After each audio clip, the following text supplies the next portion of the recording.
Welcome back to HOA Spot. The snow was not the problem, the HOA was. I am standing in my driveway at 6:45 in the morning, my breath visible in the freezing air, and Laura Walker is screaming at me about my snowblower. Her face is red, her scarf is whipping around in the wind, and she is holding a clipboard like it is a weapon. "You cannot use that machine before 8 o'clock, she shouts, her voice cutting through the quiet street.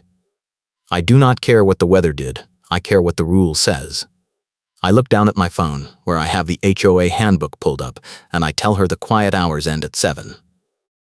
She steps closer, jabbing her finger toward my chest, and says I will bury you in notices until you run out of printer ink. I realize in that moment that this is not going to be a normal neighbor dispute. This is going to be war. My name is David. I am 32. And I moved to Burlington, Vermont 6 months ago because I needed a fresh start. I work as a solar installation scheduler, which means I spend my days dealing with city permits, inspection approvals, and angry contractors who want everything done yesterday. I thought moving to a quiet neighborhood would help me rebuild after a rough year. My mental health had been fragile, and the chaos of my old life had pushed me to the edge. I needed stability. I needed peace. What I got was the Pine and Powder Snow Route Association, a homeowners association that treated every snowflake like a federal crime. Laura Walker was the treasurer, a middle-aged woman with blonde shoulder-length wavy hair, a purple parka she wore like a uniform, and a red knit hat that made her look like she was auditioning for a holiday card. She carried a snow-soaked notebook everywhere, writing down alleged violations during her morning patrols. The neighborhood portal was full of icy sidewalk photos and accusations, most of them posted by Laura herself. The community was tense, divided between people who were terrified of Laura and people who had already given up and paid whatever fines she demanded. The trouble started the first week of December. I woke up to 8 inches of fresh snow, and I knew I had to clear my driveway before work. I fired up my snowblower at 6:30 in the morning, which felt reasonable to me. The machine was loud, sure, but it was not the middle of the night. I had lived in apartments where garbage trucks started their routes at 5. This was Vermont in winter. Snow removal was not optional.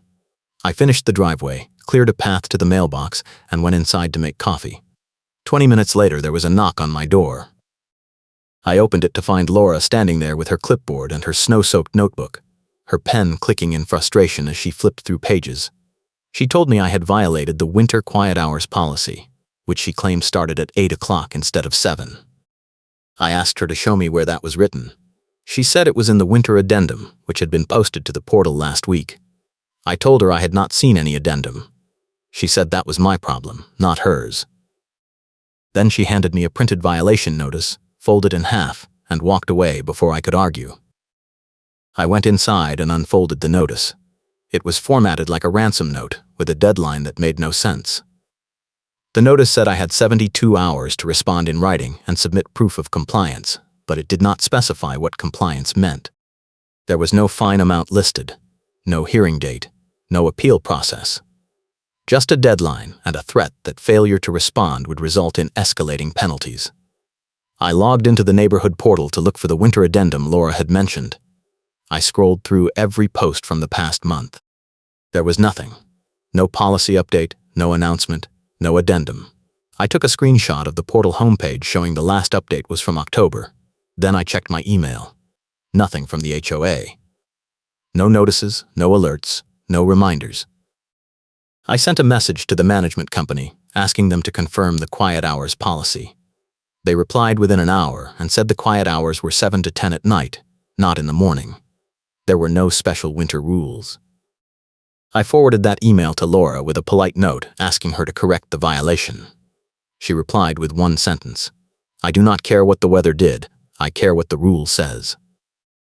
That was the moment I realized Laura was not confused.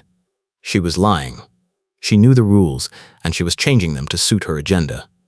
I started keeping a file. I saved every email, every screenshot, every receipt. I printed the management company response and put it in a folder. I did not know what I was building yet, but I knew I needed proof. The harassment did not stop. 2 days later, Laura showed up again, this time with a camera. She took photos of my driveway, claiming there was a snow pile blocking the sidewalk. I walked outside and showed her the sidewalk was completely clear. She pointed to a small drift near the curb and said it was a hazard. I told her the city plow had pushed that snow there an hour ago. She said it was my responsibility to remove it immediately. I asked her how I was supposed to control where the plow dumped snow. She clicked her pen and wrote something in her notebook. Then she said I would be receiving another notice. The second notice arrived 3 days later. This one had a fine attached. $250 for failure to maintain a clear pedestrian path. The notice included a photo timestamp showing the snowdrift at 7 in the morning, right after the plow had come through. I checked my doorbell camera footage and confirmed the plow had created the drift at 6:55. I had been inside making breakfast. There was no way I could have cleared it before Laura took her patrol photo. I sent another email to the management company, this time attaching the doorbell footage and the notice. They replied and said they would investigate. Laura replied to the same email thread and said the investigation was unnecessary because the photo evidence was clear. She copied the entire HOA board on the email. I felt the pressure building. I had to pick up my sister from the airport that afternoon before the roads iced over, and Laura was trying to delay me with this nonsense. I wrote a formal response to the board, laying out the timeline and attaching all my evidence. I asked them to reverse the fine and clarify the snow removal policy in writing. Then I left for the airport. When I got back that evening, there was a new email waiting. The board had scheduled a compliance hearing for the following week. The email said I was required to attend and that failure to appear would result in additional fines and a potential lien on my property. I read the email 3 times, trying to understand how we had gone from a snowdrift to a lien in less than a week. I called the management company and asked if this was normal. The woman on the phone sighed and said Laura had a reputation for aggressive enforcement. She told me to bring all my documentation to the hearing and to stay calm. She also told me, off the record, that the board was afraid of Laura because she controlled the budget. If anyone challenged her, she would threaten to freeze payments or delay repairs. It was extortion, but it was legal enough that no one had been able to stop her. I spent the next few days gathering evidence. I pulled every email, every notice, every photo. I made a timeline. I printed the management company responses. I reviewed the HOA bylaws and highlighted every section that contradicted Laura's claims. I also reached out to my neighbors. One of them, a man named Greg who lived 2 doors down, told me he had been fined 4 times in the past year for similar snow violations. He said he had tried to fight it, but the board always sided with Laura. Another neighbor, an older woman named Diane, said she had caught Laura yanking out her driveway stakes and claiming they were illegal signs. Diane had doorbell footage of the whole thing, but she was too afraid to use it because Laura had threatened to report her for other violations. I asked Diane if I could use her footage. She hesitated, then said yes, but only if I did not mention her name. I promised I would not. The hearing was scheduled for a Tuesday night at 7. I arrived early and set up my laptop in the community center meeting room. The board members trickled in, none of them making eye contact with me. Laura arrived last, carrying her clipboard, her notebook, and a thick folder of printed photos. She sat down across from me and smiled. I let her think I was cornered, because my trump card needed her to overreach. The board president, a man named Tom who looked like he had not slept in a week, opened the hearing by reading the charges. Failure to comply with snow removal standards, failure to respond to violation notices in a timely manner, and obstruction of HOA enforcement. I asked Tom to clarify what obstruction meant. He glanced at Laura, who said I had been argumentative and combative in my emails. I pulled up the email thread on my laptop and offered to read them aloud. Tom waved me off and said we should move on. Laura started her presentation. She pulled out photo after photo, each one showing snowdrifts, ice patches, or unclear walkways. She claimed I had failed to maintain my property to HOA standards. I interrupted and asked her to show me the standard in the bylaws. She flipped through her folder and pulled out a printed page. She said it was from the winter addendum. I asked her to show me where the addendum had been posted. She said it had been emailed to all residents. I pulled up my inbox and searched for any email from the HOA in the past 3 months. Nothing. I asked the board members if they had received the addendum. 2 of them shook their heads. One of them said she had not even known there was a winter addendum. Laura's smile faded. She said the addendum had been posted to the portal. I pulled up the portal on my laptop, turned the screen toward the board, and showed them the last update was from October. Laura said I must have missed it. I said I had screenshots proving otherwise. Tom looked uncomfortable. He asked Laura if she had a copy of the portal post. She said she did not keep copies of portal posts. I asked why not, if it was an official policy document. She did not answer. Then I played my first card. I pulled up the email from the management company confirming the quiet hours and the lack of any winter addendum. I read it aloud. The management company states there are no special winter quiet hours and no winter addendum has been filed with them. Laura interrupted and said the management company was not in charge of HOA policy. I agreed, then asked her why she had not filed the addendum with them if it was official. She clicked her pen and said it was not required. I pulled up the bylaws and read the section that required all policy changes to be filed with the management company and posted with at least 30 days' notice. Laura said that section did not apply to seasonal adjustments. I asked her to show me where that exception was written. She could not. The board members started whispering to each other. Tom asked Laura if she had any other evidence. She pulled out the photos again and started talking about the snowdrifts. I asked her to confirm the timestamps on the photos. She said they were taken during her morning patrols. I asked her what time her patrols started. She said 6:30. I pulled up my doorbell footage and played the clip of the city plow dumping snow on my curb at 6:55. The board watched in silence as the plow created the exact drift Laura had photographed. I paused the video and said, unless I can predict the future and pre-shovel snow that has not fallen yet, this fine is baseless. One of the board members laughed, then caught himself and coughed. Laura's face turned red. She said I was twisting the facts. I said I was showing the facts, and she was the one who had been twisting them. Tom called for a recess. The board members stepped outside, leaving me alone with Laura. She stared at me across the table, clicking her pen over and over. Then she leaned forward and said, "You think you are smart, but you have no idea what you are dealing with. I will bury you in notices until you run out of printer ink." I did not respond. I just smiled and waited for the board to come back. When they returned, Tom said they needed more time to review the evidence. He said the hearing would be continued in 2 weeks. Laura objected, saying the evidence was clear and the fines should stand. Tom ignored her and adjourned the meeting. I packed up my laptop and left. As I walked to my car, I saw a man standing near the edge of the parking lot with a dog on a leash. He was holding his phone up, filming. I did not recognize him, but I nodded. He nodded back. The next morning, I received an email from the board. They were suspending the fines pending further review. Laura replied to the email within minutes, accusing the board of caving to pressure and failing to uphold HOA standards. She said if they did not reverse the suspension, she would escalate the matter to the management company and demand an audit of the board's compliance with fiduciary duties. I realized Laura had just made a huge mistake. She had threatened the board in writing. I forwarded the email to the management company with a note asking if this was normal board conduct. They replied and said they would look into it. 2 days later, I received a call from the management company.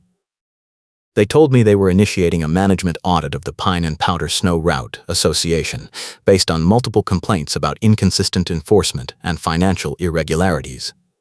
They asked if I would be willing to provide my documentation as part of the audit. I said yes. If you are enjoying this story, please hit the like button and subscribe for more HOA drama. The audit started the following week. The management company sent an auditor to review the HOA's records, including all violation notices, fines, and board correspondence from the past 2 years. Laura tried to block the audit, claiming it was an invasion of privacy and a waste of HOA funds. The board overruled her. The auditor spent 3 days going through the files. What he found was damning. Laura had issued over 200 violation notices in the past year, but fewer than 30 of them had been reviewed or approved by the board. She had been acting unilaterally, inventing deadlines and imposing fines without oversight. The auditor also found that Laura had been using HOA funds to pay for her own legal consultations without board approval. The total was over $8,000. When the auditor asked Laura to explain the charges, she said they were necessary to protect the HOA from liability. The auditor asked her to provide documentation showing board authorization. She could not. The auditor's report was released at the next board meeting. It was brutal. The report concluded that Laura had violated multiple sections of the bylaws, exceeded her authority as treasurer, and created significant legal risk for the HOA. The report recommended that Laura be removed from the board and that all fines issued without proper authorization be refunded. The board voted unanimously to accept the recommendations. Laura stood up and screamed that the audit was a witch hunt and that the board was conspiring against her. Tom told her to sit down.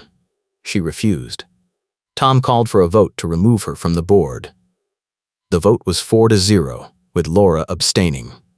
She grabbed her notebook and her clipboard and stormed out of the meeting. As she left, she shouted, "I will bury you in notices until you run out of printer ink." I realized she had just repeated her boomerang line in front of the entire board. It was now part of the official meeting minutes. I thought that would be the end of it. I was wrong. 2 days later, I received a letter from Laura's attorney.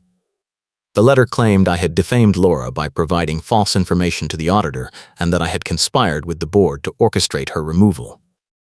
The letter demanded a formal apology and threatened a lawsuit.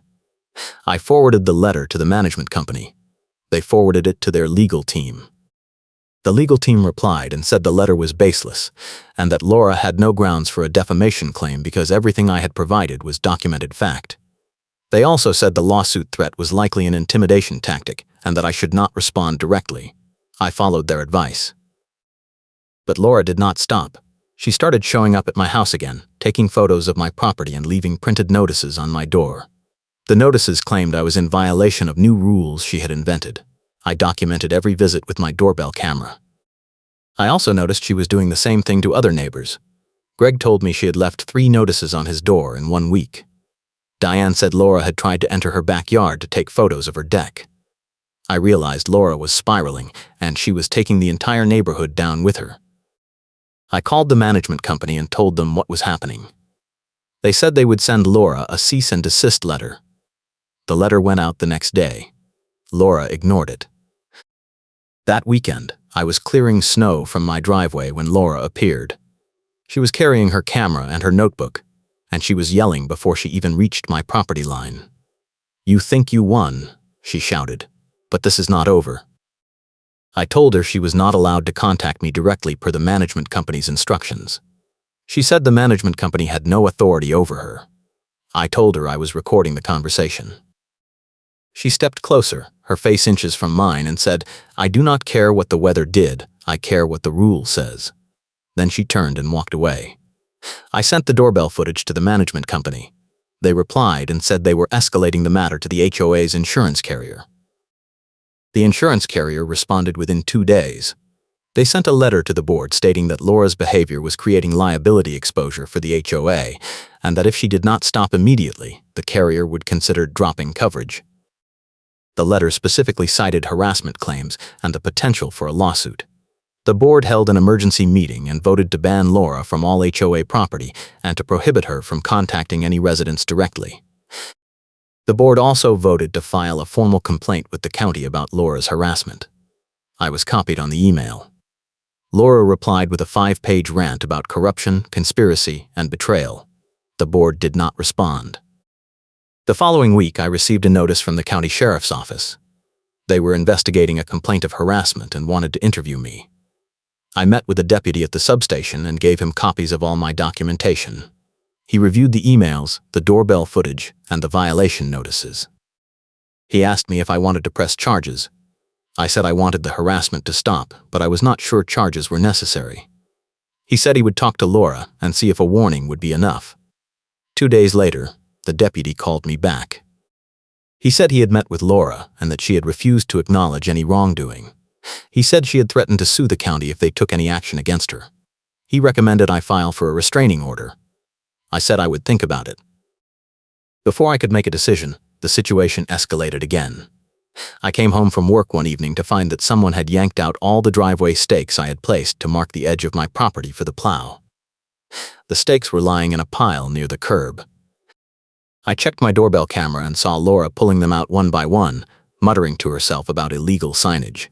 I called the sheriff's office and filed a report. The deputy came out and took photos of the damage and the footage. He said this was criminal mischief and that he would be issuing a citation. I asked if that meant Laura would be arrested. He said it depended on whether she paid the fine or contested it. She contested it. The hearing was scheduled at the county courthouse. I showed up with my attorney, a man named Paul who specialized in HOA disputes. Laura showed up with her own attorney, a woman who looked like she regretted taking the case. The judge reviewed the evidence, including the doorbell footage of Laura removing the stakes. Laura's attorney tried to argue that the stakes were not properly permitted and that Laura was acting in her capacity as HOA treasurer. The judge asked Laura's attorney to provide documentation showing the stakes required a permit. She could not. The judge asked Laura if she had any evidence that the stakes were illegal. Laura said they were obviously illegal because they were not in the HOA handbook. The judge asked her if she had consulted the county code before removing them. Laura said she did not need to because she knew the rules. The judge sighed and said that was not how the law worked. He found Laura guilty of criminal mischief and ordered her to pay a fine and restitution for the cost of the stakes. He also issued a formal warning that any further harassment would result in a restraining order. Laura left the courthouse and went straight to the neighborhood portal. She posted a long rant about corruption, conspiracy, and kangaroo courts. She claimed the judge was biased, the county was incompetent, and the HOA board was complicit in a scheme to destroy her reputation. She tagged every board member and half the neighborhood in the post. The management company took down the post within an hour and suspended Laura's portal access. Laura responded by showing up at the next board meeting and demanding to be reinstated. Tom told her she was not allowed on HOA property. She refused to leave. Tom called the sheriff. The deputy who had been handling my case arrived and escorted Laura out of the building. She screamed the entire way, yelling about her rights and threatening lawsuits. The deputy told her if she came back, she would be arrested for trespassing. The board held a vote that night and formally expelled Laura from the association. They also voted to refund all snow-related fines and fees issued under her authority. I received a check for $450 2 weeks later, along with a formal apology from the board. Greg and Diane received similar refunds. The board also hired a new treasurer, a retired accountant named Sharon, who had no interest in patrolling the neighborhood at dawn. Sharon reviewed the HOA's financial records and found additional irregularities in Laura's management. She referred the findings to the county attorney's office for further investigation. I do not know what came of that, but I hope it was thorough. Laura tried one more time to regain control. She filed a lawsuit against the HOA, the board, the management company, and me personally. The lawsuit claimed wrongful termination, defamation, and emotional distress. Her attorney sent demand letters to everyone involved, threatening massive damages unless we settled. The management company's legal team reviewed the lawsuit and said it was frivolous. They filed a motion to dismiss. The judge granted the motion and ordered Laura to pay the defendant's legal fees. Laura appealed. The appellate court upheld the dismissal. Laura's attorney withdrew from the case. Laura tried to represent herself in a final motion, but the judge denied it without a hearing. The case was closed. The neighborhood slowly returned to normal. The portal went quiet. Sharon sent monthly financial reports that were clear and transparent. The board started holding regular meetings with actual agendas. People stopped living in fear of violation notices. I kept my documentation, just in case, but I did not need it. Laura disappeared from the community. I heard rumors she had moved to another state, but I do not know if that is true. I do not care. I am just glad she is gone. The tow truck driver who had been quietly watching the whole thing stopped by my house one afternoon. His name was Mike, and he told me he had been called to the neighborhood at least a dozen times by Laura to tow cars for bogus violations. He said he had refused most of the jobs because the violations were clearly made up, but Laura had threatened to report him to the city if he did not comply. He said the audit had vindicated him and that he was relieved Laura was gone. He thanked me for standing up to her. I thanked him for being honest. He told me if I ever needed anything, I should call him. I said I would. The dog walker who had been filming from a safe distance also reached out. His name was James, and he told me he had been documenting Laura's behavior for months.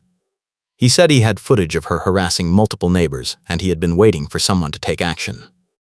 When he saw me fighting back, he decided to share his footage with the auditor. He said the footage had helped confirm the pattern of harassment.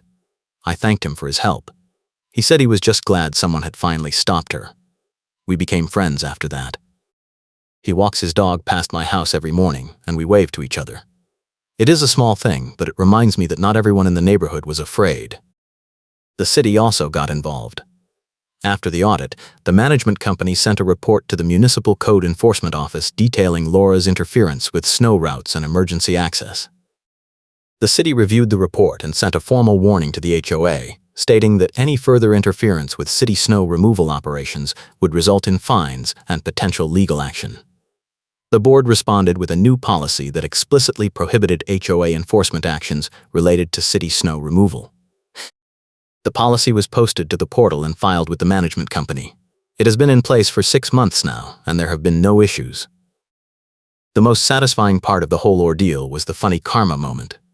During the audit, the auditor discovered that Laura had backdated several violation notices to make it look like she had issued them before the county snowstorm that caused all the drifts. She had changed the timestamps on the printed notices to create a paper trail that supported her claims, but she forgot about the email metadata. The auditor pulled the original emails from the management company's server and compared the timestamps. The emails proved Laura had sent the notices after the storm, not before. Karen insists on a deadline, and the timestamp proves she lied.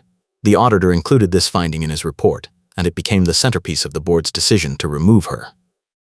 Laura tried to claim the timestamps were wrong, but the metadata was irrefutable. She had been caught in a lie, and there was no way to spin it. The board also implemented new policies to prevent future abuse. All violation notices now require board approval before they are issued. Fines cannot be imposed without a hearing. All policy changes must be posted to the portal with at least 60 days' notice and filed with the management company. The board also hired an independent compliance officer to review enforcement actions and ensure they are consistent with the bylaws. Sharon, the new treasurer, has been transparent and fair. She sends monthly updates to the entire community, and she has never once shown up at my door with a clipboard. I also got my trump card moment. During the final board meeting where Laura was expelled, I revealed the HOA insurance document I had been holding onto. The document showed that the HOA's liability coverage was at risk because of harassment claims, and it specifically cited Laura's behavior as the cause. I had received the document from the insurance carrier after they reviewed the complaints. I did not show it to anyone until the meeting, because I wanted Laura to overreach first. When she threatened the board and refused to step down, I handed the document to Tom. He read it, went pale, and immediately called for the vote to remove her. I use it to trigger an internal audit, and the board panics in real time. The insurance document was the final piece of evidence that proved Laura was not just a nuisance, she was a liability. The board had no choice but to act. The outcome was exactly what I had hoped for. The HOA refunds the snow-related fines and fees. Karen is ordered to stop contacting the narrator directly. The city warns the HOA to stop interfering with snow routes, and the board publicly reverses Karen's policy to avoid municipal fines. A management audit exposes the pattern of harassment and financial misconduct. Laura is gone, the neighborhood is recovering, and I finally have the peace I moved here to find. I still keep my documentation. I still check my doorbell camera every morning. But I am not afraid anymore. I learned that HOAs can be stopped, but only if you are willing to fight back with evidence, patience, and a little bit of strategic timing. I also learned that the people who scream the loudest are usually the ones with the most to hide. Laura screamed for months, and in the end, it was her own voice that brought her down.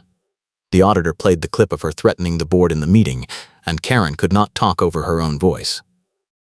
It was the most satisfying moment of the entire ordeal. The neighborhood has changed. People talk to each other now. We have a group chat where we share snow removal tips and warn each other about icy patches.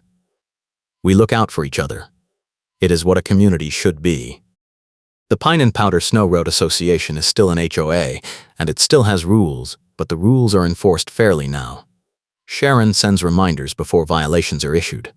The board listens to residents. No one is afraid of clipboard-wielding patrols at dawn.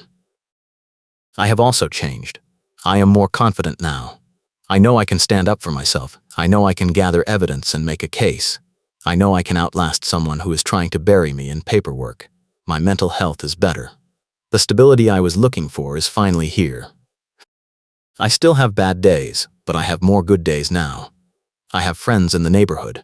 I have a routine. I have a home that feels safe. Laura tried to break me, but she failed. She tried to bury me in notices, but I buried her in evidence. She tried to use the HOA as a weapon, but the HOA turned on her instead. The system worked, eventually, but it only worked because I refused to give up. I documented everything. I stayed calm. I let her overreach. And when the moment came, I played my trump card and watched the board panic in real time. It was not easy, and it was not fast, but it was worth it. The records request ambush was one of the key turning points. I had filed a formal records request with the HOA, citing the state statute that required them to provide copies of all financial documents, meeting minutes, and enforcement records within 30 days. Laura stalled for weeks, claiming the records were being compiled. When the deadline passed, I filed a complaint with the county. The county sent a letter to the HOA demanding compliance. Laura suddenly forgot how email worked. She claimed the records had been sent, but there was no proof. I asked the management company to confirm they had received my request. They said they had not. Laura then claimed she had sent the records to my home address. I asked for a tracking number. She did not have one. The county ordered the HOA to produce the records within 7 days or face fines. The records arrived on day 6, and they were a mess. Half the pages were missing, some were duplicates, and several financial reports had been redacted. I filed another complaint. The county ordered a full audit. That was when everything started to unravel for Laura. The driveway stake sabotage scene was another major escalation. I had installed reflective stakes along the edge of my driveway to help the plow driver see the boundary in the dark. The stakes were standard hardware store items, nothing unusual. Laura claimed they were illegal signage and that I needed a permit. I asked her to show me the code section that required a permit for driveway markers. She could not. A week later, I came home to find all the stakes pulled out and thrown in a pile. My doorbell camera caught Laura doing it. She spent 15 minutes yanking out each stake, muttering to herself the whole time. I called the sheriff and filed a report.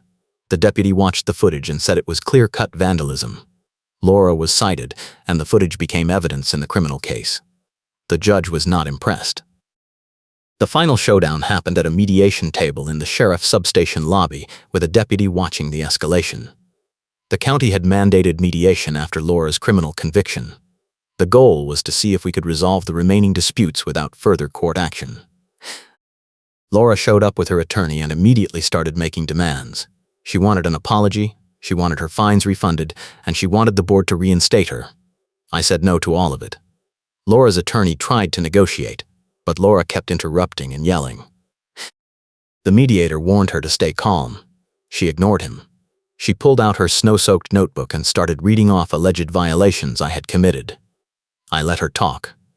When she was done, I pulled out my evidence file.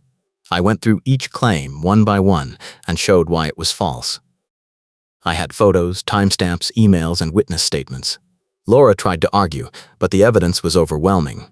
The mediator asked Laura if she had any proof to support her claims. She said the proof was in her notebook. The mediator asked to see the notebook. Laura refused. The mediation ended with no agreement, but the mediator included a note in his report that Laura had been uncooperative and had failed to provide credible evidence. That report went to the county attorney's office and became part of the harassment investigation. The twist came when I discovered the meeting minutes had been altered. After Laura was removed from the board, I requested copies of all board meeting minutes from the past 2 years. I noticed discrepancies between the minutes posted on the portal and the minutes filed with the management company. Several key votes had been changed or omitted. I brought this to Sharon's attention, and she launched an internal review. The original files were recovered from the management company's backup server. The minutes were edited after the meeting and the original file is recovered. The edits were traced back to Laura's login. She had been changing the minutes to make it look like the board had approved her actions. When the board found out, they referred the matter to law enforcement. I do not know if charges were filed, but Laura's access to all HOA systems was permanently revoked. Thanks for watching. I will see you in the next HOA story.